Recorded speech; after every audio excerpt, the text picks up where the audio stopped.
Good evening, ladies and gentlemen. Good evening, good evening, good evening, good evening. I have the most wonderful guest today, and you're not going to believe he's coming in from Spain. He's had some amazing adventures. Oh my. And he is Mr. Sir Andrew Locke. Yes, he's a top-rated Disney speaker, marketing expert, and author of the best-selling book, Walt's Way, among a lot of others, which right here I have featured, Walt Disney's Way, which is the first one I read of him, How to Build a Better Business Using the Magical Marketing Strategies of Walt Disney. He has over 400, probably more than that now, keynote presentations in 38 countries. He's visited all of the Walt Disney locations hundreds of times. He's engaging, he's practical, he's humorous, he has an amazing presentation style, and he is here to share his invaluable insights on Disney's business and strategies and how we can add them to our business. Because you know, as Walt says, if you can dream it, you can do it. And without further ado, woohoo! And guess where I got this? Andrew gave it to me when I saw him on one of his mastermind tours in 2021, and we were at the Orlando Disney World, and we have some pictures from that too. But let's first of all say hey, and he's coming in from Spain, guys, where it's 1 a.m. Our time over there, and he has had a great adventure. Hi. Thank you, Cynthia. Nice to see you. Look, I've got my Woohoo! Mickey ears. Yes, we do. We do everything to the utmost. So welcome to the party, ladies and gentlemen. Sir Andrew Locke. Nice to see you. Always. And you're looking very Disney too. Yes. I even brought some of my Disney paraphernalia that I picked up. Oh, look at that. Oh, yeah, nice. And there was mini themed bag. Yes, because they do marketing so well, as Andrew. They do indeed, yeah. And cheers, everyone. So sit back, relax, and learn how you can get some of this magic in your business. Because you know what? If you can dream it, you can do it. Exactly. One of my favorite quotes, actually. It's one of my favorite too. Very inspiring. Yeah. You want to tell us what you've been doing for the last 48 hours, and then we can find out how you became such a wonderful Disney expert? I've been doing something that is probably safe to say not one person viewing would have any idea about because it was quite an adventure.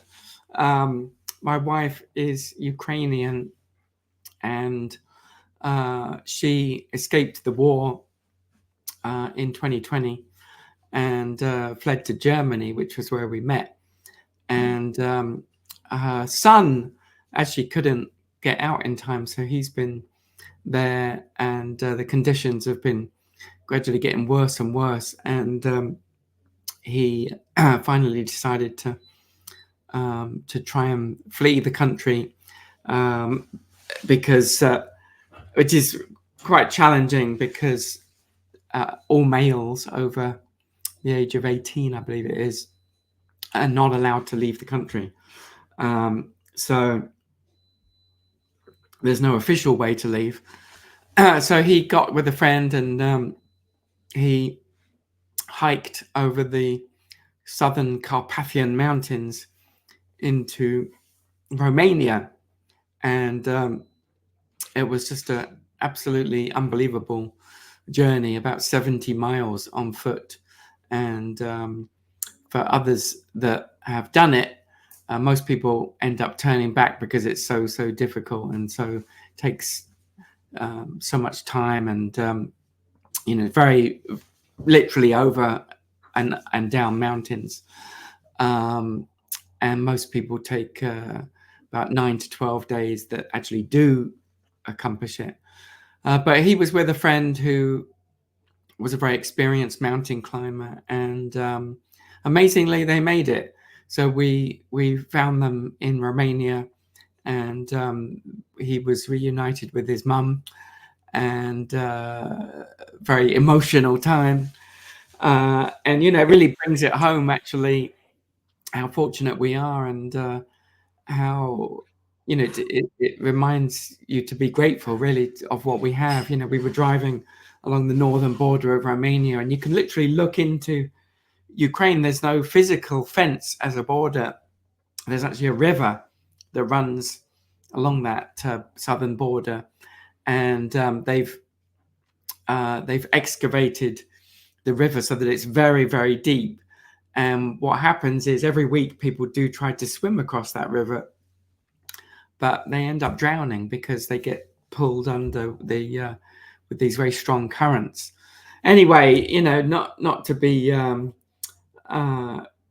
it is a many times a very sad topic, but this fortunately was a very positive situation where my wife was able to reunite with her son. So yeah, it was a beautiful experience, quite an adventure, and dramatic, and life changing. But the main thing is they're reunited and he's safe. So incredible. And your next book, perhaps. Yeah, maybe. Yeah, there's certainly plenty of material for it. That's for sure. Yeah. And how old is he? He's 25. Well, yeah, we're so grateful that you're back. Yeah. It's amazing what happened, really. Yeah, very, very thankful. And how blessed he is to have you to come help and aid his wife, your wife. Yeah, well, we, it's family. We were happy to do it, and didn't hesitate. Of course not, right? I die for my son, right? My sisters, and yes. Well, thank you for sharing. We're very, very grateful to have you and everyone back. Oh, yeah, it's my pleasure. It's one of these rare occasions where the interviewer has a better background than I do. I love that. The book cover, and you got the book there. I've been learning a lot from Mr. Andrew Locke, and I can teach you because I have read his fun subject, isn't it? And yes. So tell us, because it's so fun, how about your journey to becoming the Disney expert? Yeah, I do. I don't believe there's anyone that knows more than you, except for probably Mr. Eisner. I do write about it in the book, but basically what happened was, as a young kid in my early teens growing up in England, I was in a doctor's waiting room one day, and I picked up a Reader's Digest, which only a certain age group of the population now remember, but I think they're still going. But you still have it, right? Do you still have it? That's right. I do, actually. Yeah, I do have it. This Reader's Digest had an article about Walt Disney and some of his many accomplishments, and I was just fascinated by it. I was absolutely enthralled and transfixed, and I never thought in a million years I would ever get to go and visit a Disney theme park. But from that day onwards, it was a dream, and that dream actually came true really only, I think, a couple of years later, where a school friend asked me if I'd like to join him on a trip with his family to Florida. And I vividly remember visiting Disney World for the first time, and it made such an impression. And that was the real kind of start of this lifelong journey of being fascinated by Walt and everything that he accomplished, because he was an incredible man. He was not just a visionary, but he was really an expert marketer, an expert businessman, and even more than that, he really cared about delivering a great experience for guests, which these days it's not so common.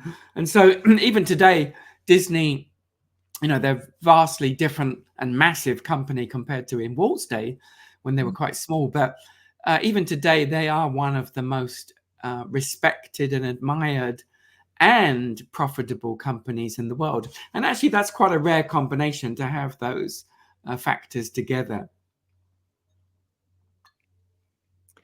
Eric, will you put up a couple of those pictures, please? So we have a picture here of us Ah, I remember it well. at Yes. Disney World. And aren't Yeah, you fun adorable? fun day And that was. Yeah. Andrew does a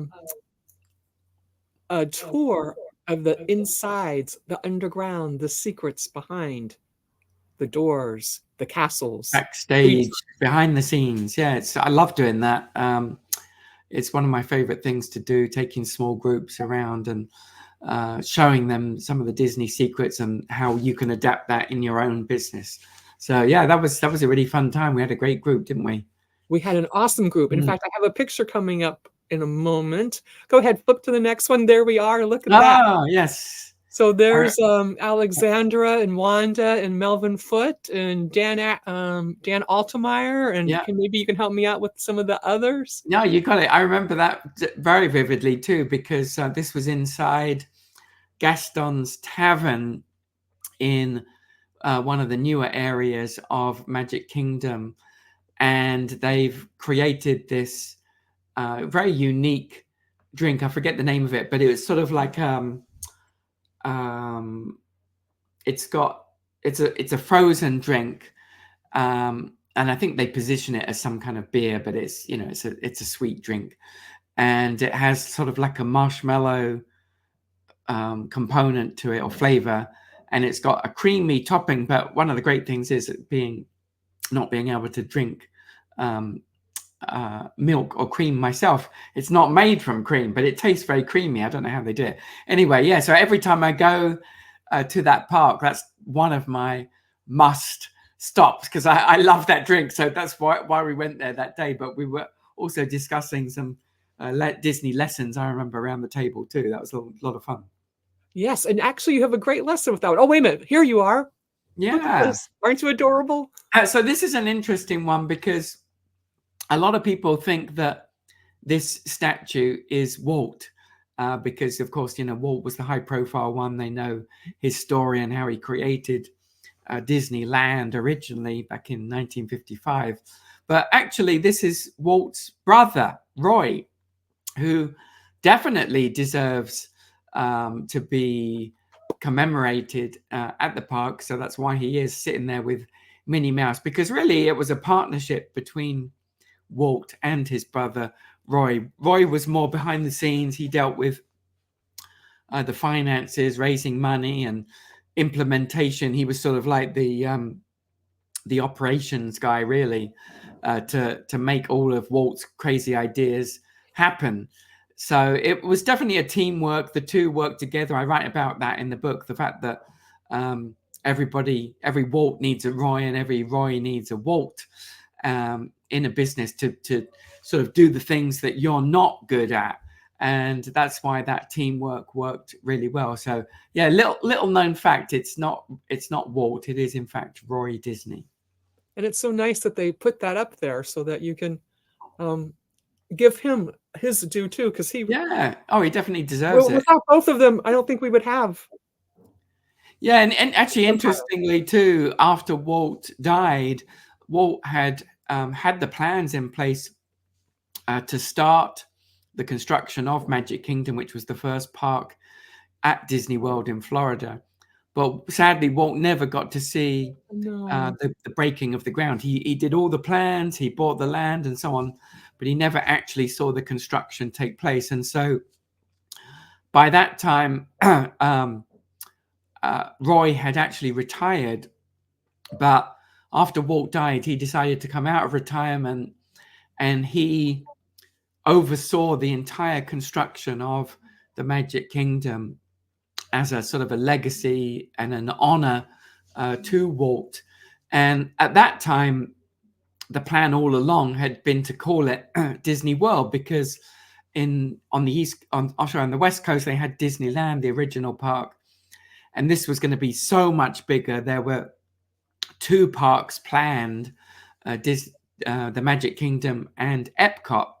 But after Walt passed away, his brother Roy decided to change the name to Walt Disney World. So the official name is Walt Disney World, and that's why that name was decided. It was in honor of Walt. And amazingly, Roy saw the construction all the way through for Magic Kingdom, and he passed away 1 month after it opened. So I think he poured every last ounce of energy he had into fulfilling his brother's dream to have this incredible, much bigger space on the East Coast in Florida.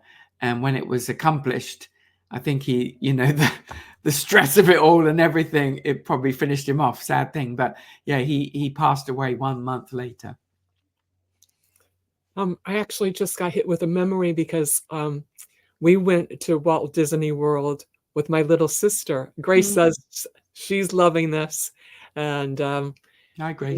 my mother was there with my brothers and sisters, and my little sister was just a baby, and she has just retired from the United States Air Force as a full bird colonel after 27 and a half years in the United States Air Force. And she wasn't even, I can think if she was 1 or 2 there. And then my mom died when she was 3 of leukemia, and I took care of her. And I remember my mother's favorite rides were the merry-go-round and It's a Small, Small World. Amazing. Good memories. I think, that's the thing about Disney is, pretty much everybody has a fond memory that's quite indelibly ingrained for different reasons, and probably multiple memories actually through visiting the parks over the years. Yeah. And I still have my Mickey Mouse ears over here. Oh, nice. Yeah. So everyone has a Mickey Mouse ears. This is one of my prized possessions. The famous statue of Walt with Mickey, and you can find this in the Magic Kingdom park. And Walt sort of has his hand outstretched, looking out towards the entrance of Magic Kingdom, as if to say, "Look at everything we've accomplished together." So I love that. So that's a replica of that statue. Well, I love that. Thanks for sharing. And Dan Altmeyer, who was with us. Yeah. Hey, Dan. You were on when we put the picture up where you're standing in the back with the muscle up. He says, "I have learned so much from Andrew. Our great trip to Disney World was epic." Yeah, it was nice. Yeah, it was a great day. Loved that. Yeah. So what inspired you to focus on Disney's business strategies? I mean, out of being a child, suddenly going to all of them, how did you figure out what? I know your passion, but how did you figure out to make this your life's calling? Well, I think it wasn't really a conscious decision. It just sort of evolved. I've always been entrepreneurial. Even when I was at school, my teachers would tell me that I was entrepreneurial, and I guess I didn't really know what that word even meant back then. But one clue, I suppose, was one day I was sitting in class. I think maybe I was 13 or 14 or so, and I got called to the headmaster's office. I guess you would call it the principal. And I was just thinking, oh, what have I done? I was just in shaking with fear. And so I go in the office and gingerly knock on the door. And he was quite an intimidating fellow. And he said, "Do you know why I've called you here today?" And I said, "No." He said, "Have a seat." And I was really trembling. I was like, "Oh, what?" I just couldn't think. What? I knew I must have done something, but bad, but I didn't know what it was. And he said, "We all of your teachers have told me that you're very entrepreneurial, and we've decided to give you an award for the top student in business studies." So I was like, "Oh, phew!" So, like I say, that was sort of a clue, I suppose, of my fascination with business and marketing. And so, yeah, it just evolved, really. The journey, it was that the Reader's Digest magazine that initially triggered my interest in Walt. But the more I read about him and the more I looked into what he did and how he did it, the more fascinating I became. And it really was an endless journey. It is an endless journey. I'm still learning things about him all the time. And, really kind of a unique path that he took. He was, I think I resonated with a lot of the aspects of his childhood. And, he was fired from jobs. He was fired from one job in the newspaper because his boss told him that he wasn't creative enough, which is just absolutely hilarious, to say that about Walt Disney, who was just endlessly creative. So there's so many lessons even back then, to be careful who you listen to, because everybody has an opinion, but it doesn't mean their opinion is necessarily right. So that definitely taught me to filter opinions based on the quality of the person's experience, just as Walt did. And fortunately it didn't knock his confidence too much. And he was very much as the sign says, if you can dream it, you can do it. That's how Walt lived. There was no dream that was too big for him. And that's one of the reasons why we have so many amazing things in the entertainment industry to thank him for. He was an innovator in so many ways. The first cartoon movie, the first synchronized movie with pictures and sound, the first full color animations, and the list goes on and on and on. A huge innovator beyond just the theme parks, which are an innovation in themselves. It's true, every one of them. I even like. Oh, I've got little Cinderella here. I even like. Nice. I mean, every detail is perfect. When the opening of a scene of a movie in your Walt Disney's Way, on page 112, for those of you following at home, the opening scene of a movie, in designing the town square area where guests enter Disneyland, Walt painstakingly worked out the details to subconsciously convey the same kind of positive feeling that people have when going to watch a movie. After entering through the turnstiles, guests through a small tunnel, and there's movie posters showing all the previews of the attractions of the rides inside Disneyland and movies, and strategically placed popcorn so the cart ensures. You just smell it, ladies and gentlemen, the aroma of that fresh, hot popcorn. And the walkways painted red, so you're walking down the red carpet, so you get that feeling of royalty going to the Emmys, or, I mean, everything. So many incredible details. And, the average guest, of course, doesn't consciously think about any of that. And that's really the point, is it's supposed to be this immersive experience that you don't know why you love it so much. But the reason is because Walt designed it so incredibly, as you say, every little detail. There was no detail that was too small for Walt to think about and to make a decision over. So yeah, it is fascinating when you get into that. I'll give you some more, a few little other examples. When you walk down the main street, all of the windows, the shop windows, the window starts at a very low level, much lower than a high street store. And again, the reason was because Walt realized that, of course, a large number of the guests are kids. And so he wanted the guests to be able to look into the windows. And in a high street store, the kids can't do that. But Walt, it just gives you an insight into his brain. He was thinking about all these little details. He also designed the shops so that inside the store, the shops had no walls between one store and another. And that way, the guests could seamlessly walk through one shop to another. But it also gave them a nice cover from the rain. If it, doesn't rain that often in Florida, but when it does come down, it comes down really hard. And same thing in California.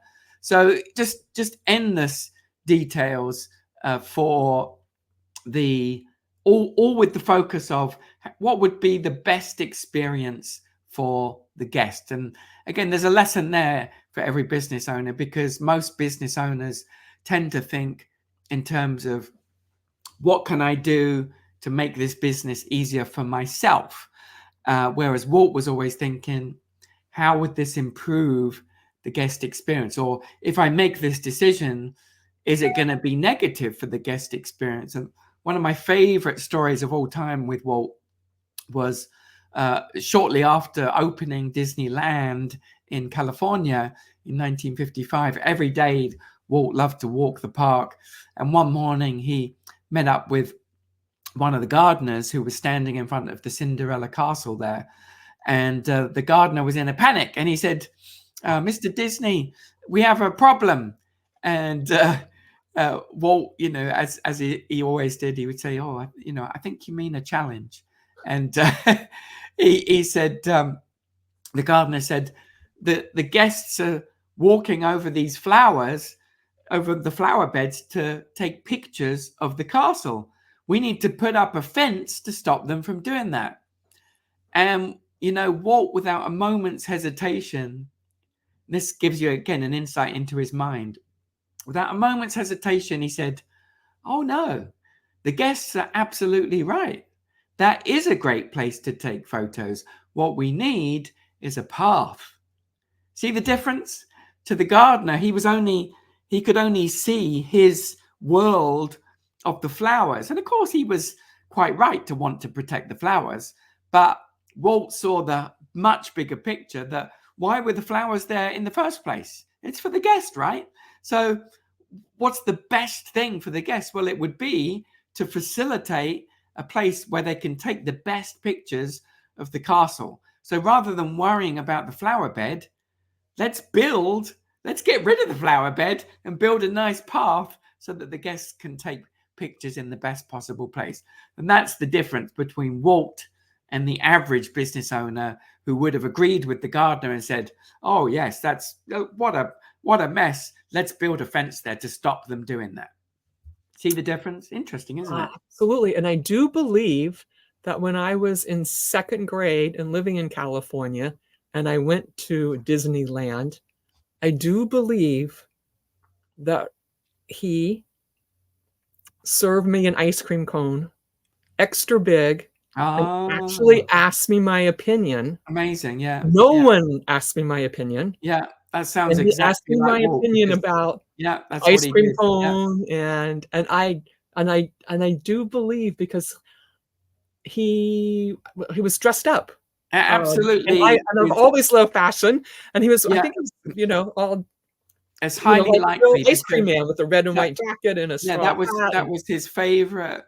He would go around all the shops and so on, but his very favorite thing to do was to serve ice cream in that ice cream parlor at the end of Main Street, and his portions were always bigger. He was well known for it, and he always asked guests about their day, because he was constantly seeking to improve. It was in the mission statement of Disneyland. You can still read it to this day. It says Disneyland will never be finished. And the reason for he said that, and it was so top of mind to Walt, was one of his frustrations with the movie industry was that he always had to reach a point where the movie was ready to be released.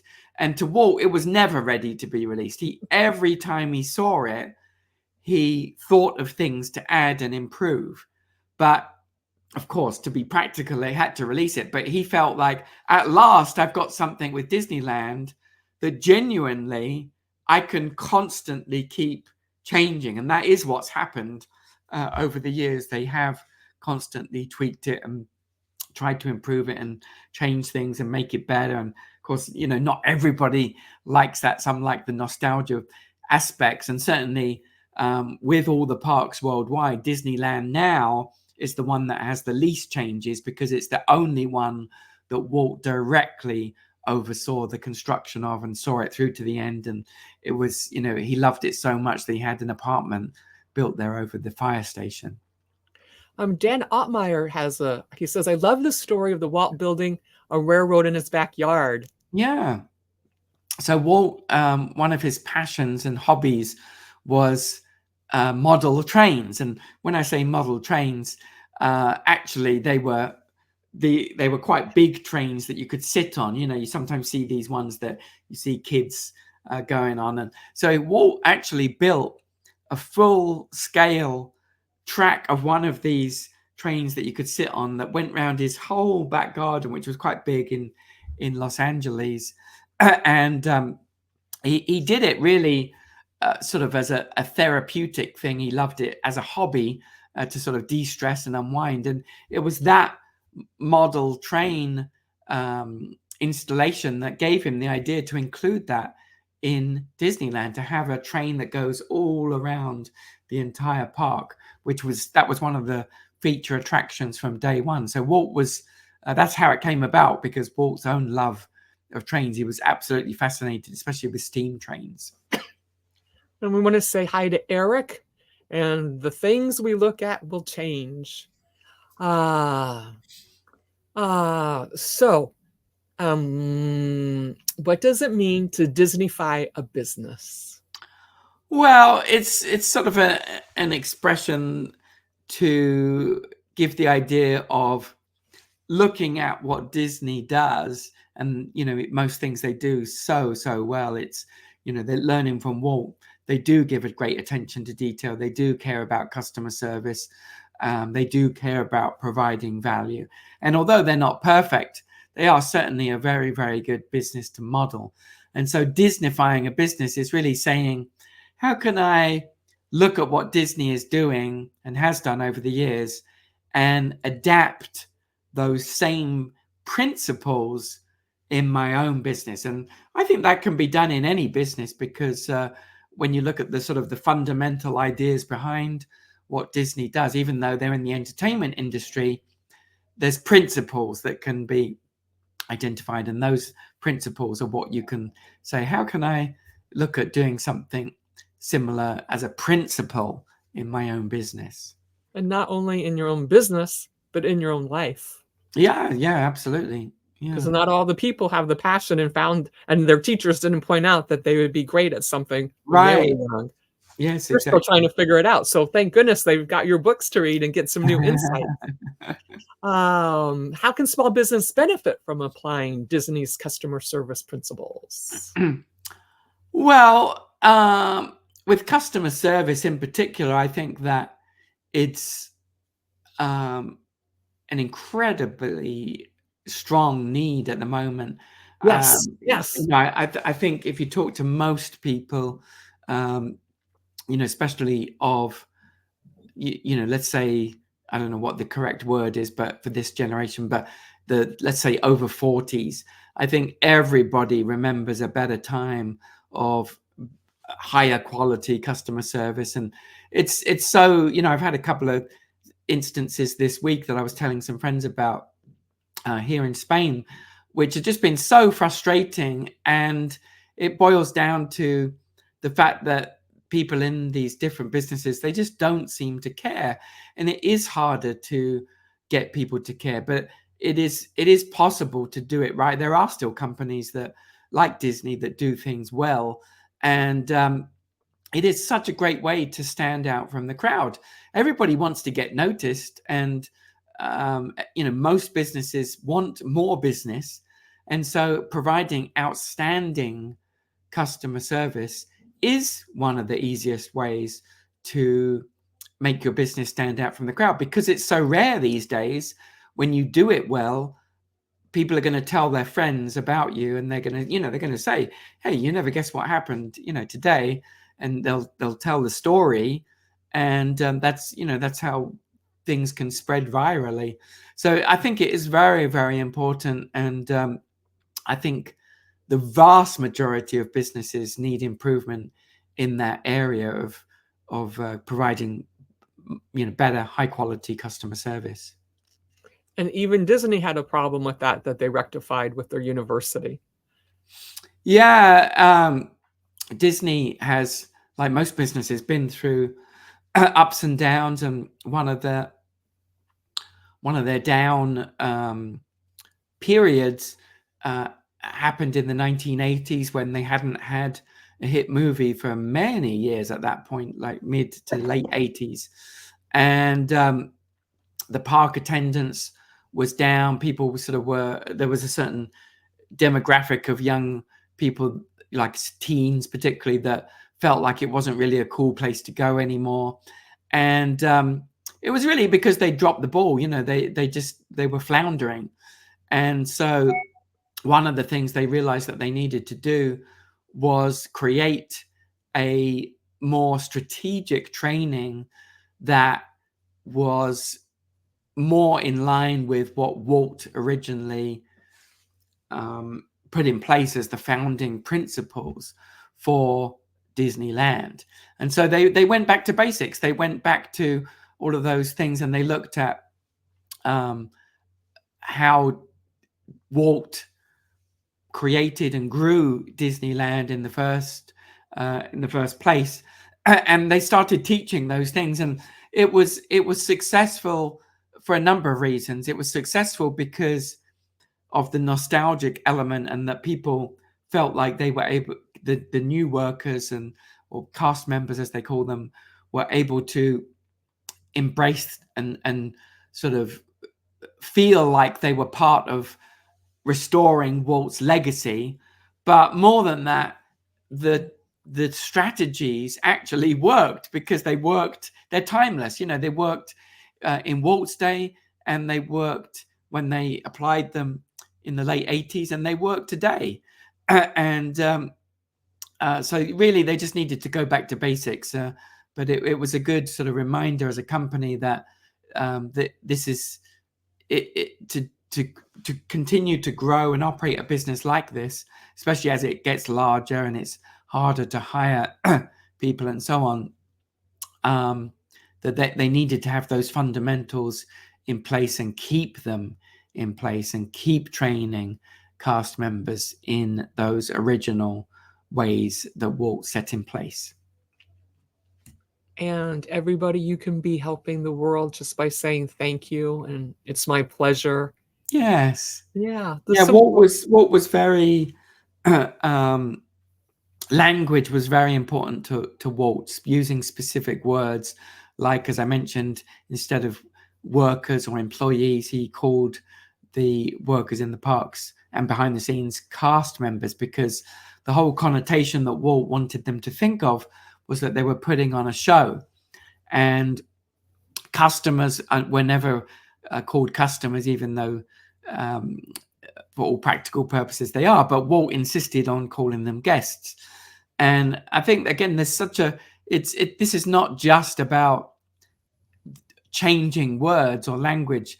There is such a powerful psychology behind this that I don't know even if Walt realized how genius this was. But if you think about that one example of guests, referring to the people that pay you as guests rather than customers or clients, or any of the other words that you hear businesses refer to these days. When you think of a guest, and you think of, I have a guest who's coming to my business, it changes your mindset. Rather than thinking of them as a number, or just thinking of them in terms of dollars as a customer, as with their credit card.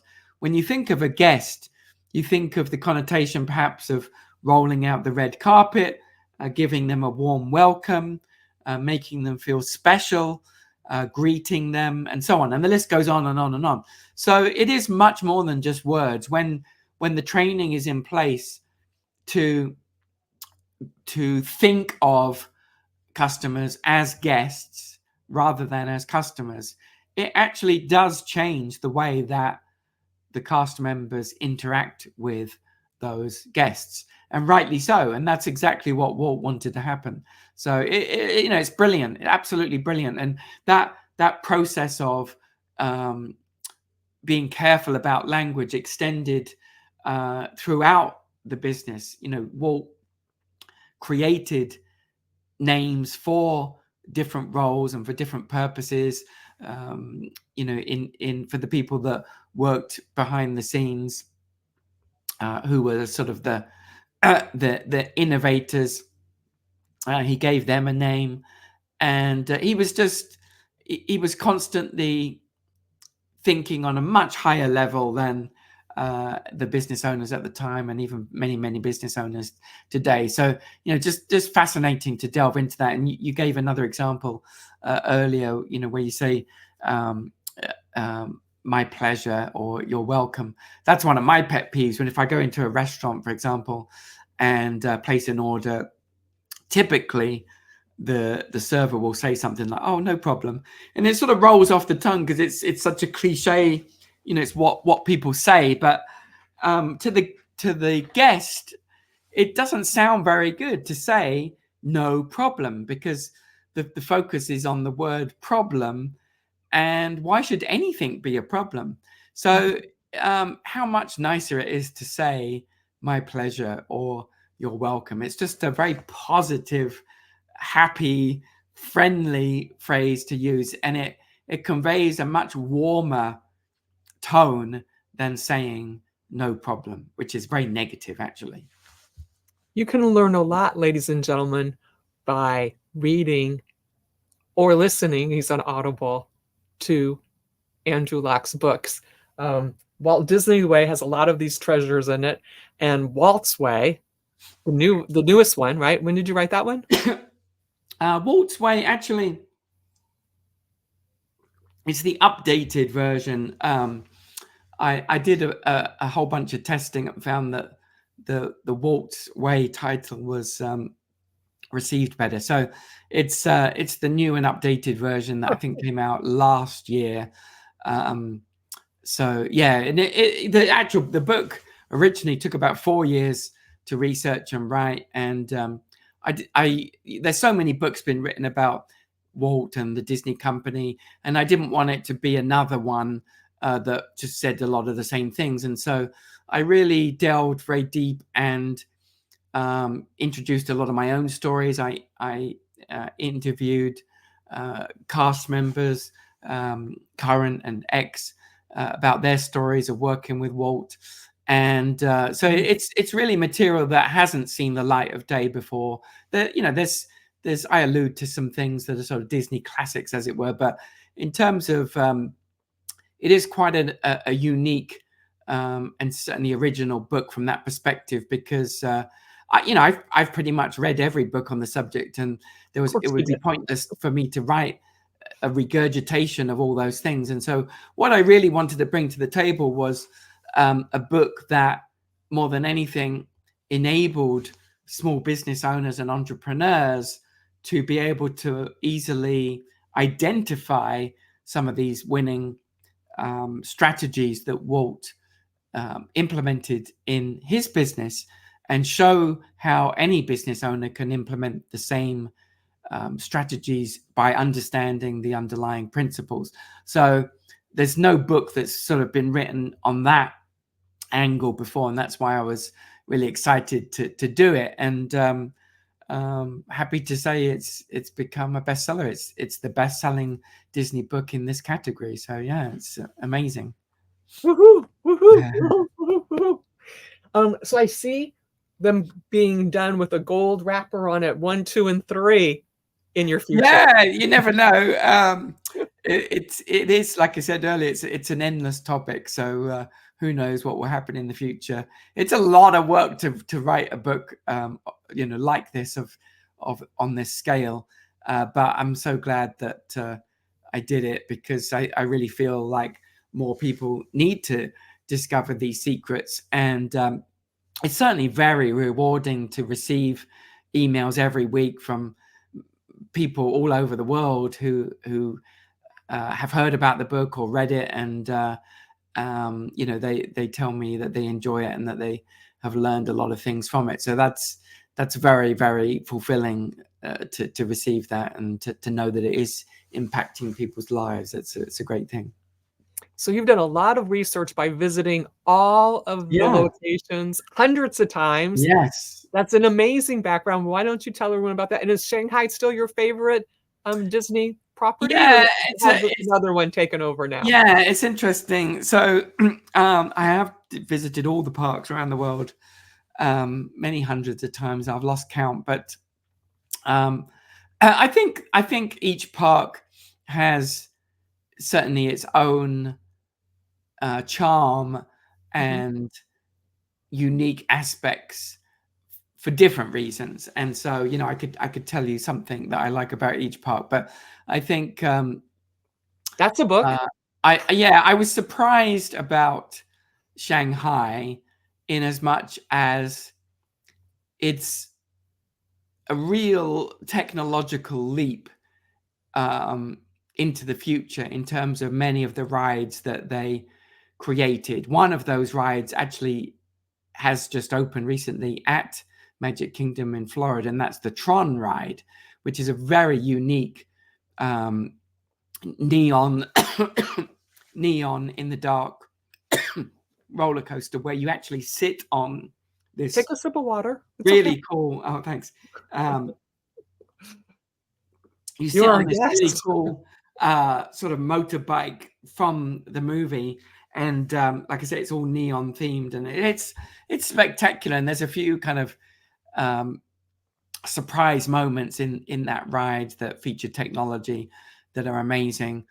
The Pirates of the Caribbean ride in Shanghai is just absolutely off the charts. I mean, I went with a friend, and we sat through that ride open mouthed in awe of what we experienced. And I excuse me, I'm very Oh, please. fascinated by how things are done, and I'm very curious.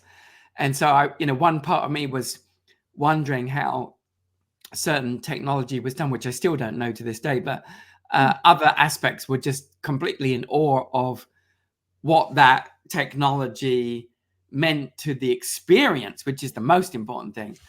And so there was quite a few things like that at Shanghai that really wowed me, and just very different for that reason. So it's quite a difficult park to get to compared to the others, because Shanghai is not the most accessible place, with visas and all the rest of it. But it's certainly, if you do get the opportunity, it's amazing. And then for just sheer kind of overwhelming um, in every aspect, the two Disney parks in Tokyo are just amazing from the aspect of attention to detail, because both of those parks, there's the Disneyland park, which is a variation of Disneyland in California. It's somewhat similar, but with a few different rides. And there's another park next to it called Disney Sea, which is a very unique park, which is Hmm. called Disney Sea because it's water themed, but it's also next to the sea. And both of those parks are licensed. They're not owned by Disney. There was a big Japanese corporation that made Disney an offer that they couldn't refuse to build those and operate them. And they were trained by Disney on how to run a Disney park. But they spent way more money than Disney themselves have ever spent on a park. And it shows. It's absolutely amazing to see the level of attention to detail in those parks. So they're very different for that reason. So yeah, each park certainly has its own unique aspects. They have their own charm. They have their own um, feel culturally as well. So but they're all Disney at the heart. So they all definitely have that sort of core American influence, even though some of the details are quite different. If you go to Hong Kong, for example, the Disney park there, it's the smallest one in the world, but culturally, it's feels very different. Like, for example, there's I think there's only one place that serves burgers there. All of the other eateries are just completely Asian themed, which makes sense because it's in Hong Kong. But as a visitor, it's quite an interesting thing to go to a park like that and not find burgers and fries, but have all of these sort of creative Asian dishes. It's kind of fun. Yeah, you're making me want to go now. I haven't been to Tokyo or Hong Kong in quite a while. I did think Tokyo and Iceland were my cleanest cities in the world I've ever been to so far. I haven't been to Iceland. I'd love to go to Iceland. Oh, you I've must. heard good things about it. It's yes, I actually have my favorite piece of meat there too. Oh, wow. It's amazing, but that's Certainly another story. Tokyo is incredibly clean, isn't it? Oh, It's yes, yes. The lace on the taxi cab, amazing. Yeah, yeah. platforms, no graffiti anywhere. That's Just you right. could, it's immaculate. Just It like is. all of the Disney locations. Yeah, that's a good point too. The cleanliness is something that guests absolutely notice, and it's certainly not by chance that Disney puts a massive effort into making sure that that is the case. And interestingly, when guests leave the park every day, they're surveyed as to what their favorite part of the experience was, and the majority of guests say it was the cleanliness, which I think is fascinating because Disney has such amazing rides, shows, attractions, all of these amazing things. But even with all of that, the majority of guests talk about how clean it is. And so, even in their own industry, other theme parks could learn from that, but they don't. I went to a theme park called Knott's Berry Farm, which certainly Californians would know in Southern California. And I would never go back there. It was unbelievable. It was so dirty and, trash everywhere. It looked like nothing had been painted in years. It just, it looked like it had been, time had forgotten it. It was just a horrible mess, dust and dirt everywhere. And like I said, I would never go back. It was a bad experience. But the fact that the majority of guests visiting Disney parks, the main thing they mention is the cleanliness. Well, any business could take that feedback on board and realize, how many times have we been into a business and used the restroom and found that it was in a bad condition? All of these things are easily fixable, but it just takes a business owner that cares enough and realizes the importance of that. I went on my last trip there with my wife. She'd never been to the States before. And I took her to this fascinating establishment called Buc-ee's. Buc-ee's. And there's nothing else I've ever seen like it in the world. For those that don't know what Buc-ee's is, it's a gas station in Texas. I think they have some in Florida that there's like 100 pumps, but the main store that's associated with it, it's like walking into a super Walmart. You've never seen anything like it. It's just absolutely unbelievable. There's 50 types of jerky for sale. There's 20 types of coffee, 50 types of soda. It's just mind-boggling. But the thing that we both noticed was the restrooms were absolutely immaculate, which was not the case with many other gas station stops that we went into on the trip. Eric likes Singapore. He said that Singapore was extremely clean. Singapore, yes, they don't have Disney there, but they certainly have a Universal Studios, which is a fun sort of like a condensed version of Universal there. Yeah. Maybe Knott's Berry Farm needs a book, a suggestion. They need something. I mean, it is popular with teens because they have a number of unique thrill rides, but they're just losing out on so much business because you could help them, not to interrupt, but how do you do your presentations to all the different audiences that you have? Like, do you go to a different Disney property and bring certain group? Like, how do you do that?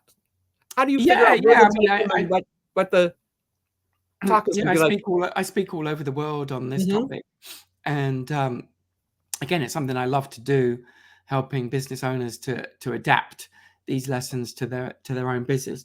Yeah, I think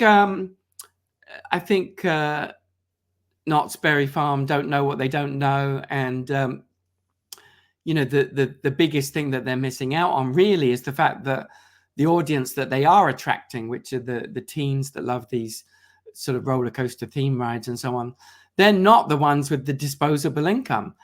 Disney makes most of its money from adults, and there's a huge percentage of visitors or guests to the Disney parks that don't take any children. It's either retirees or married couples that don't have kids. It's a huge percentage that where those are the guests. That's why parks like Epcot, where you can sort of drink yourself around the world, are so popular among that demographic. It's again, that's by design too. So really, not to knock on Knott's Berry Farm, but they are losing a lot of money through alienating that segment of the demographic that has disposable income.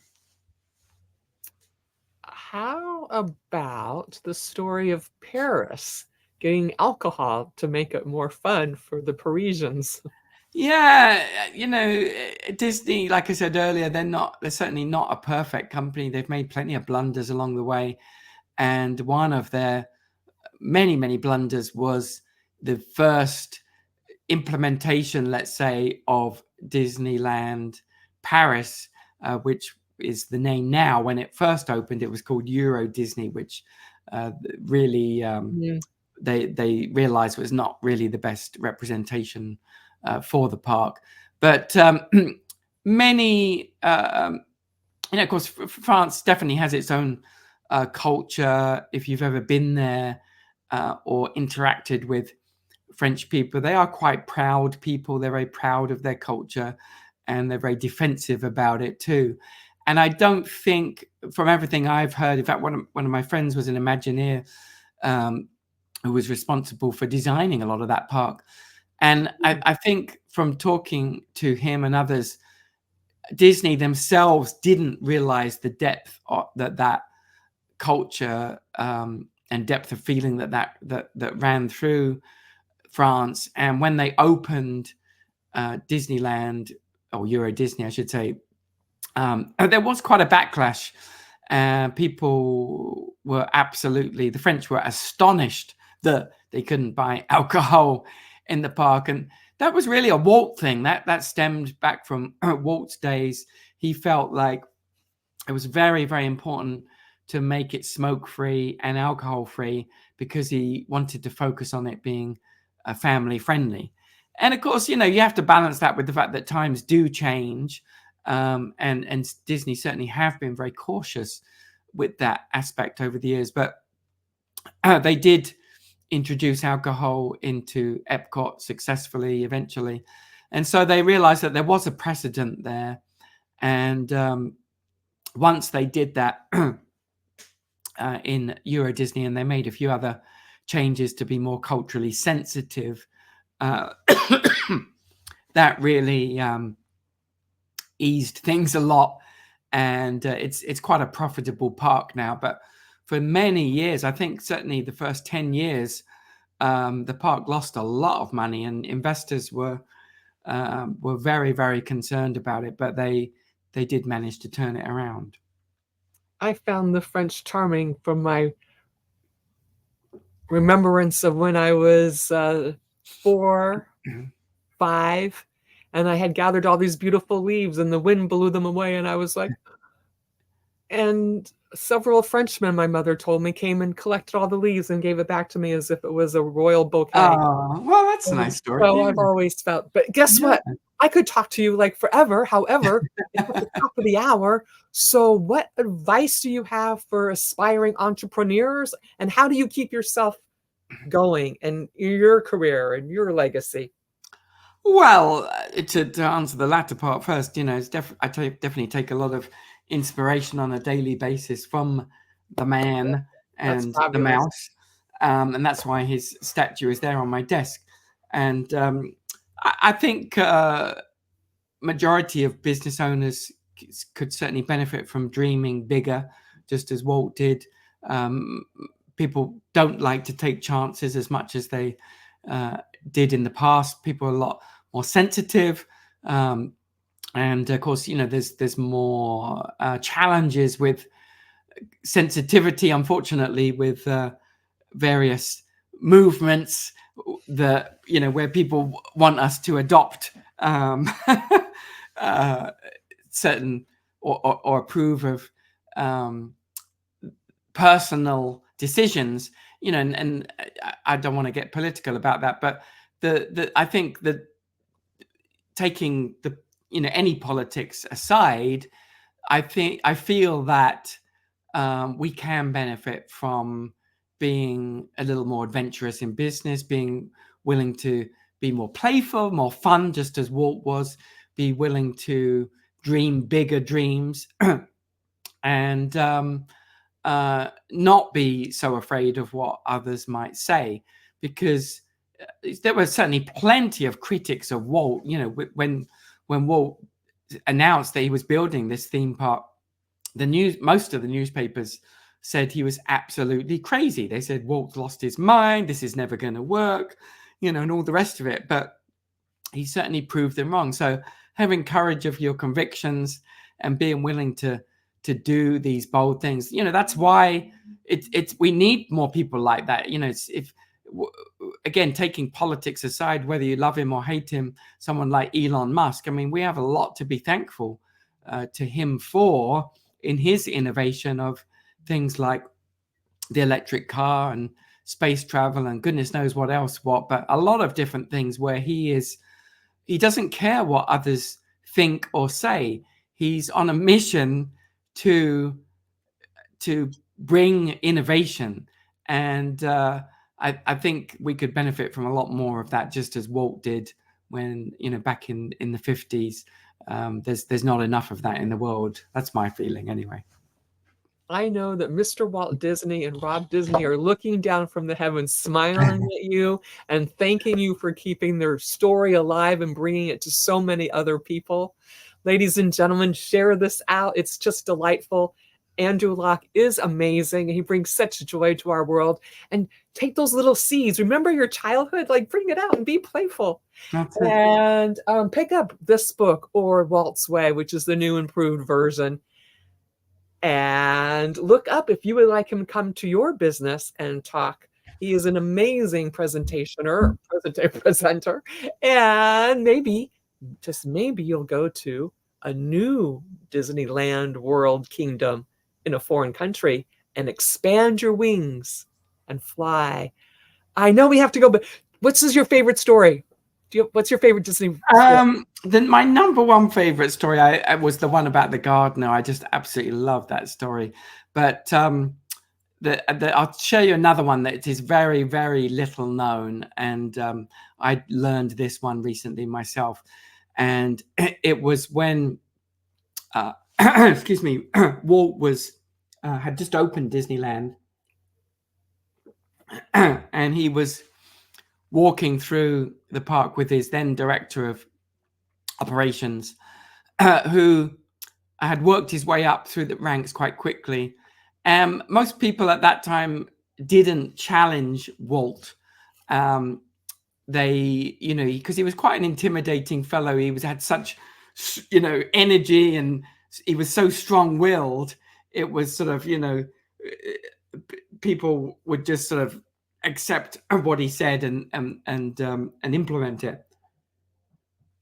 But this one day, his director of operations, they were walking the park together, and he turns to Walt and he says, Walt, you've been smoking this whole way that we've been talking, and we have a no smoking policy for guests. So do you think that it's right that you're smoking? And Walt just blurted out, "I'm Walt Disney. I can do whatever I want."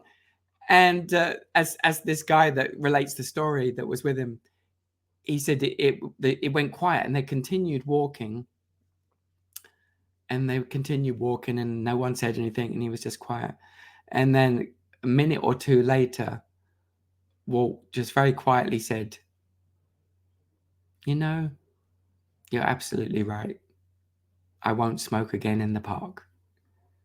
So again, I love that story because you do again get an insight into Walt. You know, Walt did see the bigger picture, and although it was very inconvenient because he was a chain smoker, he smoked a lot, one after the other. He realized the bigger picture, that he had to make that sacrifice, first of all, to set a good example, but also, not only just guests would see him, but also other cast members. And it wasn't fair to have one rule for one, even though he was the boss of the company, one rule for one and, another rule for others. So, I really have a lot of respect for him when I hear that story. I already did, of course, but it just adds weight to the kind of person that he was. He was very genuine, and he really did want to fundamentally create a place that was safe and fun and enjoyable and entertaining for families. That was the heart of it. It was never motivated by money.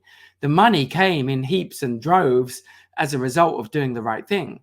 But that wasn't Walt's motivation. His motivation was, how can I bring to the world something amazing that's going to change people's lives, that they'll talk about for the rest of their life, that I can feel proud of doing. That's why he did it.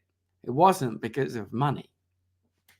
And so, ladies and gentlemen, give joy, give happiness, give kindness, live your best life, and listen to that little voice inside of you. And don't forget, okay, we'll see you same time next week. Send in your comments. Let us know what you liked.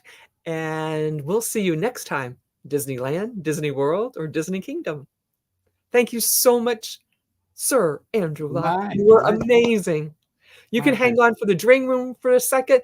And thank you very much. As Dan Altmeyer closes, if you can dream it, you can do it. Walt Disney. Thank you so much for joining. Oh, Eric, you